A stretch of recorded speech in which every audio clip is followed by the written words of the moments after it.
किसी की मजबूरी का फ़ायदा ना उठाएं। आज पर हम इसी पर कहानी बताएंगे। एक गांव में रमेश और शोभा नाम के पति पत्नी रहते थे।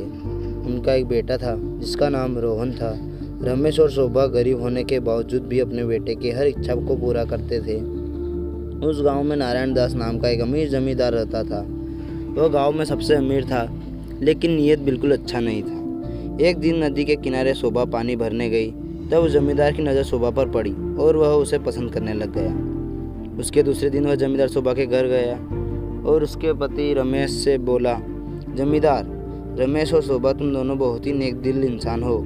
कभी भी किसी चीज़ की ज़रूरत पड़े तो मुझे कह देना। वे दोनों जमींदार की इस बात पर खुश हो जाते हैं। कुछ दिनों बाद रोहन को सीने में दर्द होने लगा और वह बेहोश होकर गिर गया। इतने में शोभा दौड़कर आई और उसे अस्पताल ले गई। जब डॉक्टर ने रोहन का चेकअप किया और रिपोर्ट देखी, तब शोभा से कहा, डॉक्टर, रोहन के दिल में छेद है। अगर जल्दी से ऑपरेशन नहीं करवाया तो रोहन मर जाएगा। यह सुनते ही शोभा अंदर से टूट गई जाती है और वहीं पर रोने लगती है। शोभा, डॉक्टर साहब, आप मेरे रोहन की जान बचा लीजिए। आप उसका ऑपरेशन शुरू कर दीजिए। डॉक्टर, पहले आपको 1 लाख रुपए जमा करवाने होंगे, तभी आपके बेटे का ऑपरेशन शुरू होगा। आपके बेटे के पास सिर्फ 5 दिनों का समय है, इसलिए जल्दी से पैसे जमा कर दीजिए ताकि ऑपरेशन शुरू हो सके। शोभा, डॉक्टर साहब, इतने पैसे मैं इतनी जल्दी कहाँ से लाऊंगी? आप ऑपरेशन शुरू कर दीजिए, मैं धीरे धीरे आपके पैसे लौटा दूंगी। डॉक्टर, मैं आपकी मजबूरी समझता हूँ, लेकिन बिना पैसों के आपके बेटे का ऑपरेशन नहीं हो सकता। इतना सुनते ही शोभा और उदास हो गई और अपने घर वापस आ गई। शोभा ने सारी रात अपने पति रमेश से बताई, रमेश, इतना सब कुछ हो गया और तुम अब बता रही हो मुन्ना रोहन कब कैसा है? शोभा, मुन्ने की तबीयत अभी भी बहुत खराब है। आप किसी तरह 1 लाख रुपए का इंतजाम कीजिए, नहीं तो मुन्ना बच नहीं पाएगा। इसके बाद रमेश अपने मालिक के पास आता है, अपने मालिक से पैसे उधार मांगता है। मालिक, देखो रमेश, मैं तुम्हारी मजबूरी समझता हूँ, लेकिन मुझे माफ़ कर दो, मेरे पास अभी इतने पैसे ही नहीं हैं। रमेश दुखी हो जाता है और अपने दोस्तों, रिश्तेदारों और अन्य कई लोगों से पैसे उधार मांगता है, लेकिन किसी के पास भी इतना पैसा ना होने के कारण कोई रमेश की मदद नहीं कर पाता है। रमेश खाली हाथ घर लौट आता है।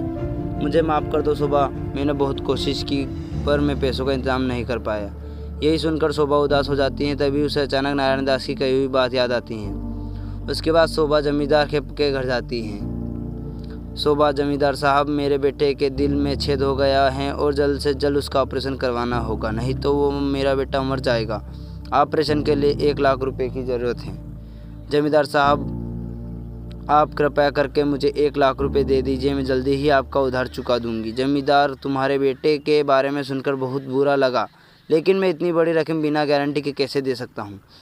तुम्हें मुझे कुछ तो देना ही पड़ेगा। शोभा, जमींदार साहब, मेरे विश्वास कीजिए, मैं आपको 6 महीने में सारे पैसे लौटा दूंगी। देखो शोभा, मुझे तुम पर पूरा भरोसा है, मुझे तुम बहुत अच्छी लगती हो। मैं तुम्हें पैसे दे दूंगा, लेकिन उसके लिए तुम्हें मेरी एक शर्त माननी होगी। अगर तुम आज के लिए मेरी हो जाओ और मुझे खुश कर सकती हो तो मैं तुम्हें पैसे दे दूंगा। मुझे यह उम्मीद बिल्कुल भी नहीं थी। मैं आपके पास मदद के लिए आई थी, लेकिन आप तो मुझे घटिया आदमी लग निकले। मेरा बेटा अस्पताल में जीवन और मौत के बीच लड़ रहा है और आप इस समय इतनी घिनौनी बात कर रहे हैं। आपको शर्म नहीं चाहिए? जमींदार, ऐसी बात है तो चली जाओ यहाँ से, अब मैं देखता हूँ तो कैसे अपने बेटा का इलाज करवाती। शोभा गुस्से से जमींदार के घर से चली आई और अपने बेटे के घर पर देखकर हैरान हो जाती हैं। शोभा रमेश से, आप रोहन को घर क्यों ले आए? इसे तो अस्पताल में होना चाहिए। रमेश, पैसे ना होने के कारण डॉक्टर ने रोहन को इलाज नहीं किया और रोहन को घर ले जाने के लिए कहा। इस बात से शोभा बहुत ज़्यादा दुखी हो गई और उसने जमींदार की बात मानने का फैसला कर लिया। उसके पास इसके अलावा कोई उपाय नहीं बचा था। शोभा वैसे तो बहुत स्वाभिमानी और इज्जतदार लड़की थी, लेकिन हालातों से उसे झुकना पड़ा। शोभा जमींदार के घर गई। जमींदार साहब, मुझे आपकी सारी बातें मंजूर है। जमींदार ने, हाँ हाँ, देखो मुझे पता था तो ज़रूर आएगी। इसके बाद जमींदार ने शोभा की मजबूरी का फ़ायदा उठाते उसके साथ यौन संबंध बनाए। जमींदार साहब, आपने जैसा कहा मैंने वैसे ही किया, अब तो मुझे पैसे दे दीजिए। अरे तू पागल तो नहीं, इतनी बड़ी रकम अभी कैसे दे सकता हूँ? 2 हफ्ते बाद आकर पैसे ले जाना। और हाँ, जो कुछ भी हमारे बीच हुआ उसके बारे में किसी को बताना मत। अब तुम यहाँ से जाओ। जमींदार साहब, ऐसा मत कीजिए, 2 हफ्ते तो बहुत दूर है, इतने दिन में मेरा बेटा मर जाएगा। कृपया करके मुझे पैसे दे दीजिए। जमींदार ने ज़बरदस्ती शोभा को बाहर निकाल दिया। शोभा बहुत रोने लगी। तभी राह से गुजर रहे भले व्यक्ति की नज़र शोभा पर पड़ी और शोभा को रोते देखकर पास आया। पूछा, आदमी क्या हुआ, आप रो क्यों रहे हो? उसके बाद शोभा ने सारी बात बताई। बहन जी, आप चिंता मत कीजिए, मैं एक एनजीओ का मेंबर हूँ और हमारे एनजीओ में दिल के मरीजों के मुफ्त इलाज, आपके बेटा का इलाज मुफ्त में कर देंगे। शोभा इस बात से बड़ी खुश हुई और उस व्यक्ति को धन्यवाद करते नहीं थकती है। उसके बाद वह आदमी रोहन को अस्पताल ले जाता है और मुफ्त में इलाज करवाता है। कुछ दिनों बाद रोहन बिल्कुल ठीक हो जाता है। अपने बेटे को स्वस्थ देखकर शोभा बहुत खुश होती है। शोभा आदमी से, बहुत बहुत शुक्रिया आपका भाई साहब, आप ना होते तो मेरा बेटा ज़िंदा ना होता। अब मैं आपका हमेशा आभारी हूँ। शुक्रिया की ज़रूरत नहीं बहन जी, वैसे मैं हमारे गांव में एनजीओ का एक और मेंबर नारायण दास भी तो रहता है, आपने उससे उस मदद क्यों नहीं मांगी?